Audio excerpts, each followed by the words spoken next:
Welcome to John chapter 13. And today, as I just said, we're going to be covering John chapter 13 as we look at Jesus washing the disciples' feet.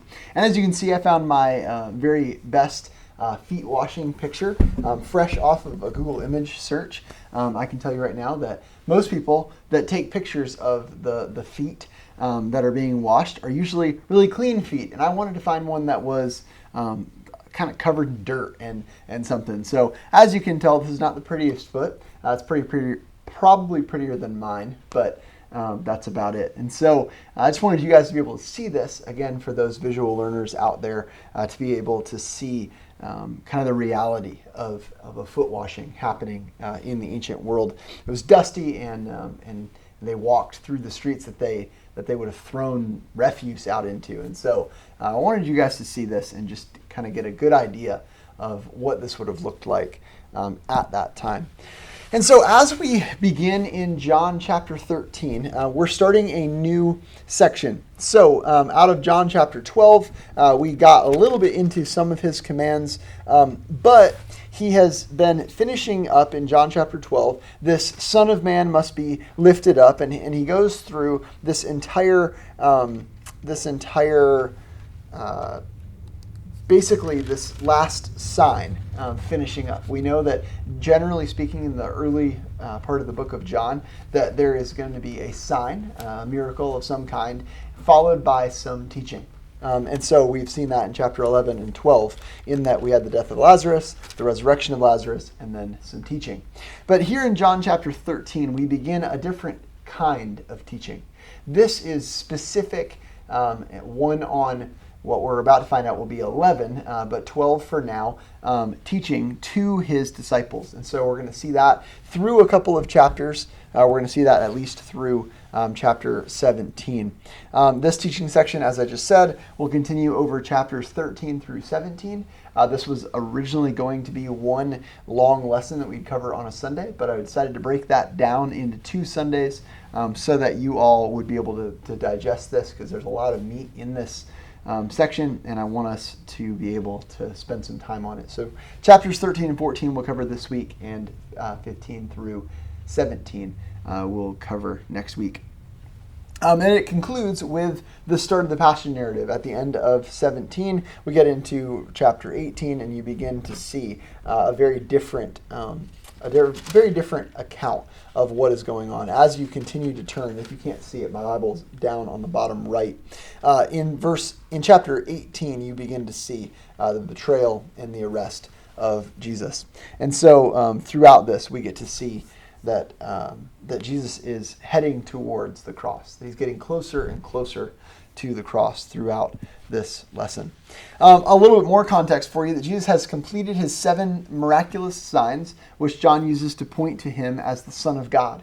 And now he has come to the time to depart the world and go back to his Father. And it's appropriate now that we read verse 1 of John chapter 13. And it says, "Now before the feast of the Passover, when Jesus knew that his hour had come to depart out of this world to the Father, having loved his own who were in the world, he loved them to the end."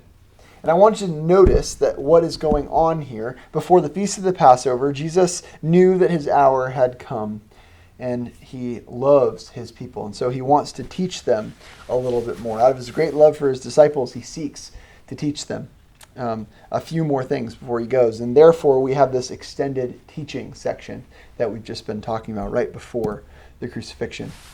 As we continue to read in verses 2 and 3, we see that Jesus acts according to his perfect knowledge to set an example of love acted out in service. We know that love is not just a feeling, it's an action. So we begin to see that here. It says, "During supper, when the devil had already put it into the heart of Judas Iscariot, Simon's son, to betray him, Jesus, knowing that the Father had given all things into his hands, and that he had come from God and was going back to God." And then we begin to launch into the account where Jesus washes the disciples' feet. And so I want you to take note of that Jesus already knows what's going to happen. He knows that Judas is going to betray him, and yet he does something amazing. And we're going to read 4 through 11, and I want you guys to focus in on a couple of things happening, and then we're going to zoom in on 2 specific verses. It says, beginning in verse 4, he rose from supper. As we read out of verse 3, it's a little bit of an odd place to start. Verse 4, rose from supper, he laid aside his outer garments, and taking a towel, tied it around his waist. Then he poured water into a basin and began to wash the disciples' feet and to wipe them with the towel that was wrapped around him. He came to Simon Peter, who said to him, "Lord, do you wash my feet?" Jesus answered him, "What I am doing you do not understand now, but afterward you will understand." Peter said to him, "You shall never wash my feet." Jesus answered him, "If I do not wash you, you have no share with me."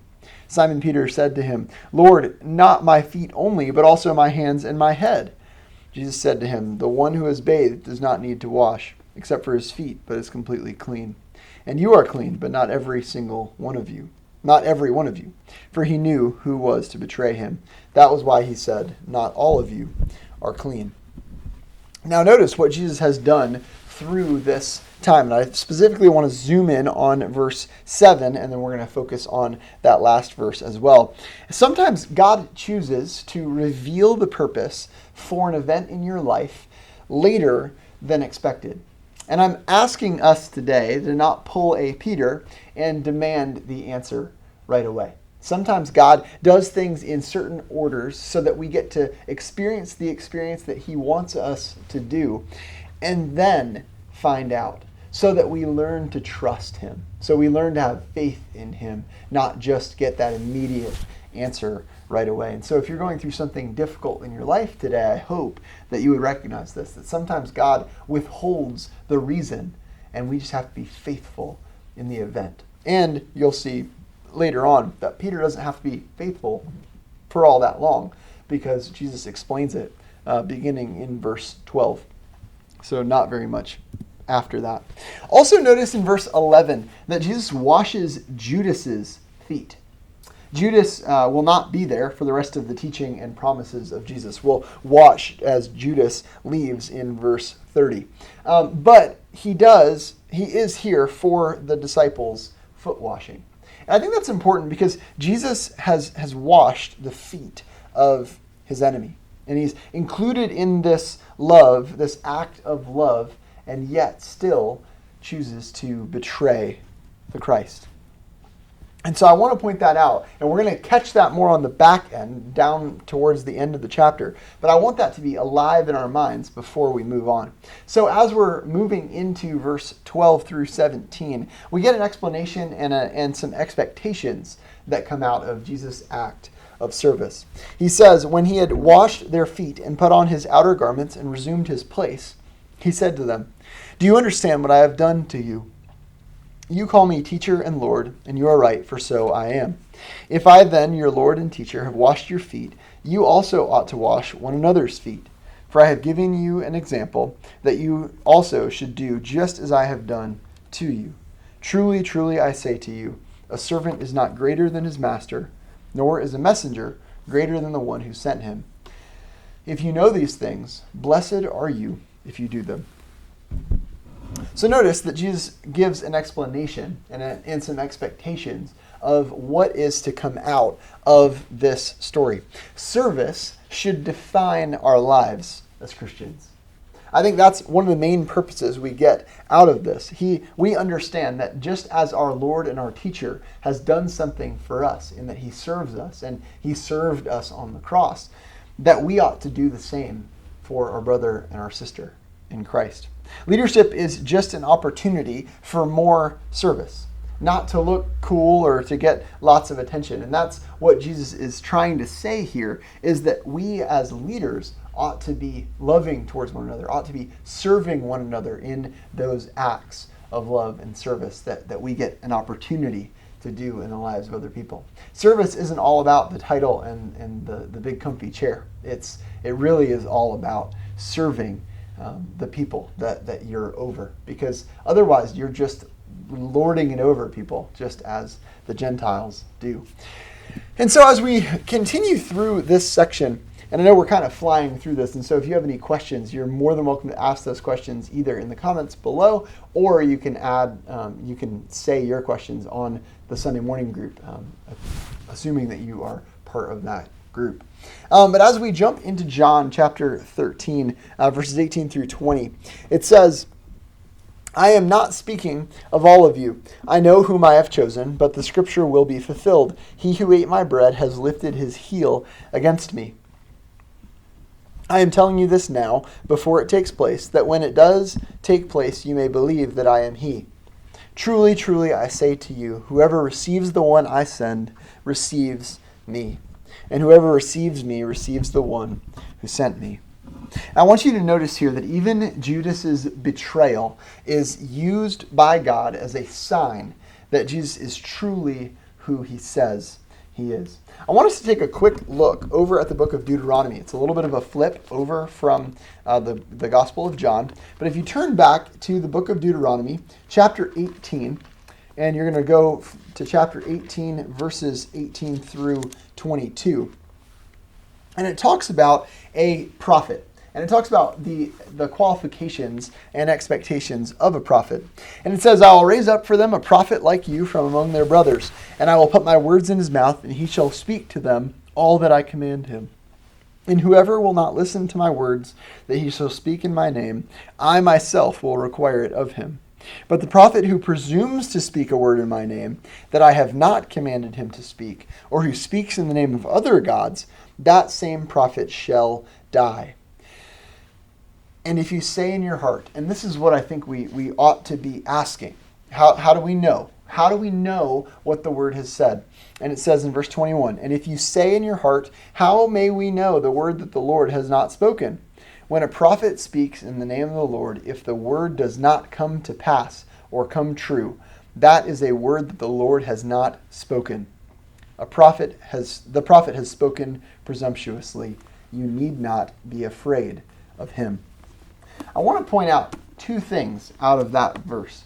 First of all, that Jesus is truly who he says he is. Every prediction he makes comes true. And so we can trust him in his actions as prophet, as someone who speaks ahead of time. Jesus is obviously much more than prophet, but he is certainly not less. He can tell the future, and he speaks the words from God because he is God. But I also want to point out that a little bit of a practical significance for us today. That if we are coming into contact with people who are making predictions about the future, and those predictions don't come true, do not follow them. Do not fear them. Don't give them any mind, because they are not prophets. They are false prophets. They are things that are detestable to us. And so if you see someone make a false prediction and say, oh, God told me that this is going to happen on this day, and it doesn't happen, and they're like, oh, wait, I'm going to back it up a year. Already, no, they're done. They're not a real prophet. And so I want to encourage you with that knowledge a little bit today as we live in a fallen and strange world.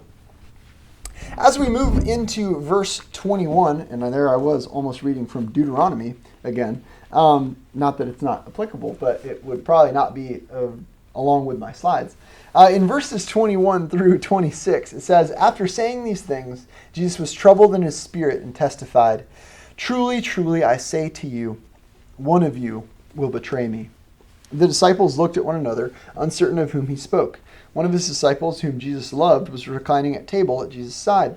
So Simon Peter motioned to him to ask Jesus of whom he was speaking. So that disciple, leaning back against Jesus, said to him, Lord, who is it? Jesus answered, it is he to whom I will give this morsel of bread when I have dipped it. So when he dipped the morsel, he gave it to Judas, the son of Simon Iscariot. So notice here, Jesus continues to predict, and he now really clearly says, this is the person. It's not one of you will, it's this person will betray me. Right to the face of the disciples. And I want you guys to notice that, as we were just talking about in Deuteronomy, Jesus is not less than someone that can tell the future. And so I want us to notice that. Another thing I want us to notice is the disciple whom Jesus loved. as we're talking about this, there's a disciple whom Jesus loved, was reclining at table at Jesus' side. And we see that, and it's most likely the Apostle John, the one who is writing this book. And I want to give us a little bit of a reason for that, because sometimes that can make him come off as like cocky. And I want to make sure that we don't think that, because I think there's a really good explanation for why he might use that. John doesn't say this about himself to make him higher than anyone else. But I think there's two options. Either he and Jesus had an especially close bond, which is very possible. John was at least in the inner circle with Peter and James alongside Jesus. And so he did likely have a closer connection to the Christ as than somebody outside of that, and certainly than some of the other disciples. You notice that there's a bit of a hierarchy at play at times within the disciples. And so that's very possible that is the case, that he's remarking that he had an especially close bond with Jesus. But there's another option as well, and I think we should carry both of these. And it says, or he is simply making the point that the only thing special about him as a person, is that Jesus loved him, just as he loves many, many people.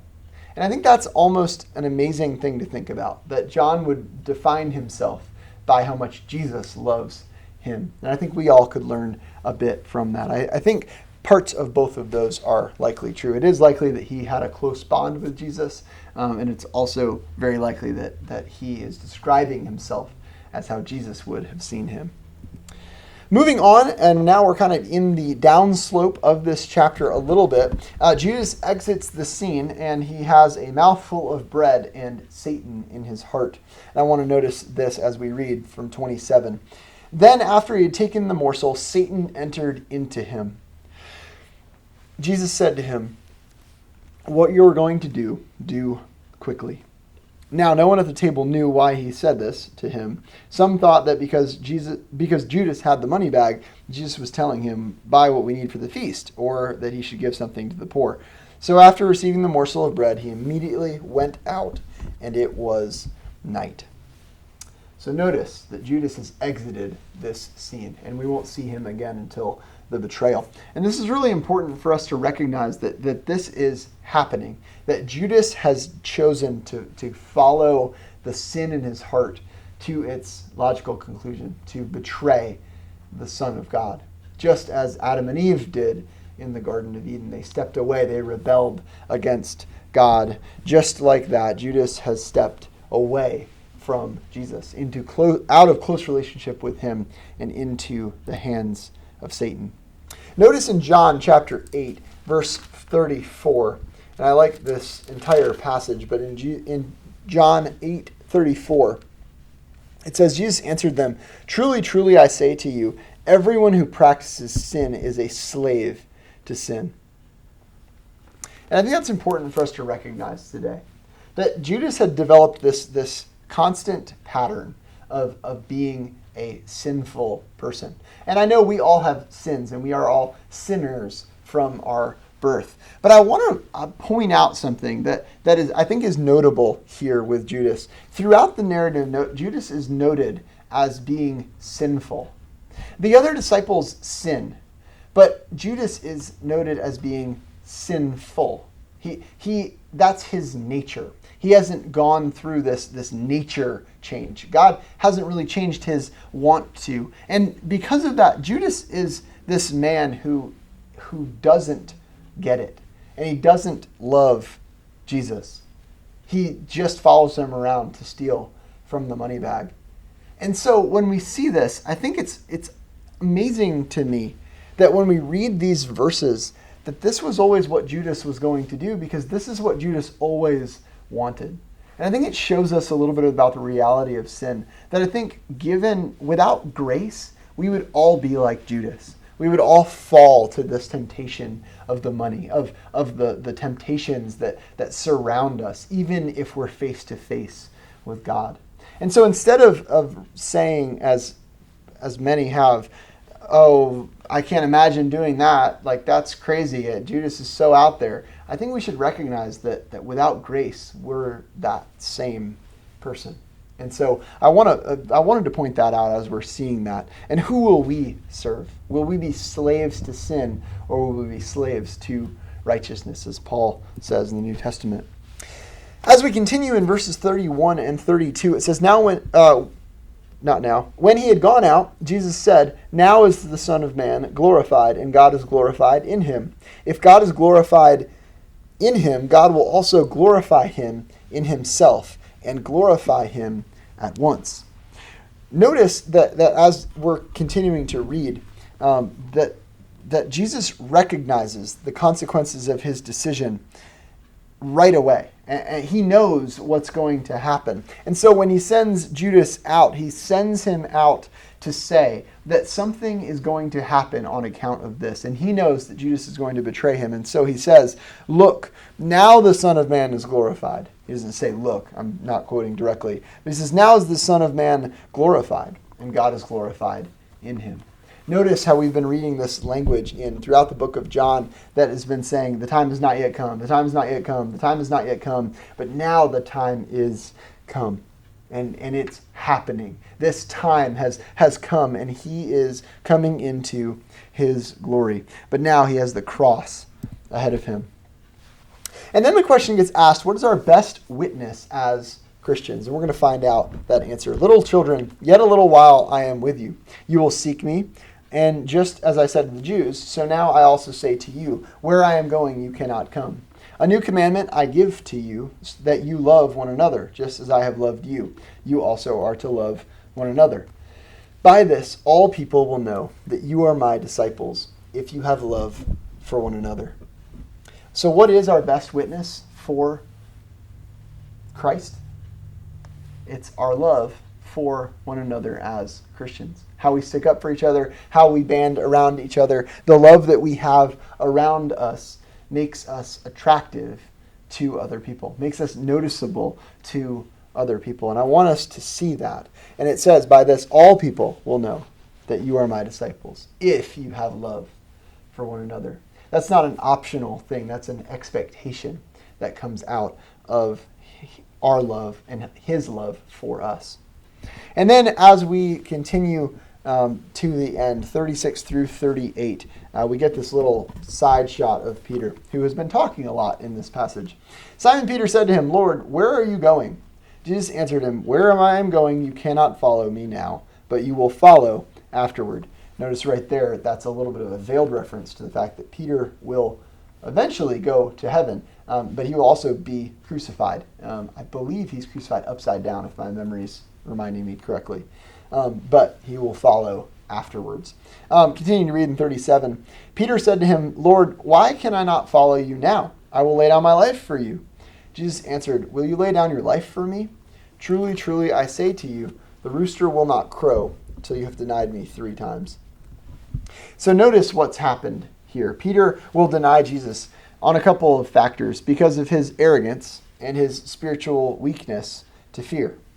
Peter's not alone in this, as most of the disciples scatter when Jesus is taken captive and crucified. And this is really important for us to recognize, because otherwise we will always see ourselves as better than we are. But here we see Peter, this rock of the church, that's saying, "Oh, I'll die for you." And we know that he's not going to do that. He's going to deny Christ. But we get to see the grace of Christ in bringing him back around. And so as we come out of this lesson, I want you guys to go from this one into chapter 14. But keep in mind this dirty feet that Jesus has chosen to wash.